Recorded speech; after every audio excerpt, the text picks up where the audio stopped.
Yeni soluyor içimde bütün çiçekler, başka bir baharda gülümserler. Yorgun kalbim, yorgun hayallerim direniyorlar bana, hala yenilmedim. Hep bir ümit yüreğimde, hep aynı cesaret. İçimden bir ses der, sabret, sabret. Onca düşün arasında, yıllar ardında, geriye bana kalan yeni hüsran.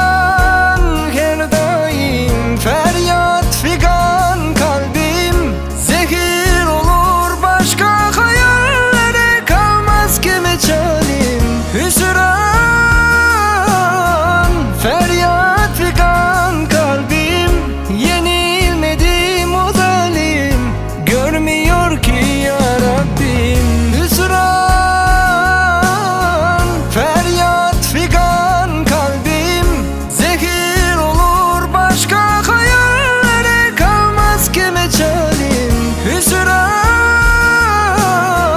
feryat figan, kalbim yenilmedim, o zalim görmüyor ki ya Rabbim.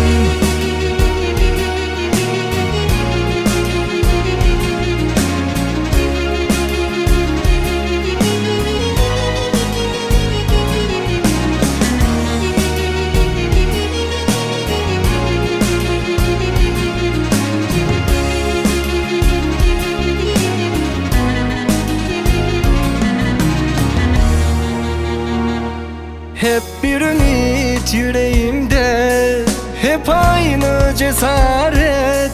İçimden bir ses der, sabret, sabret. Onca düşün arasında, yıllar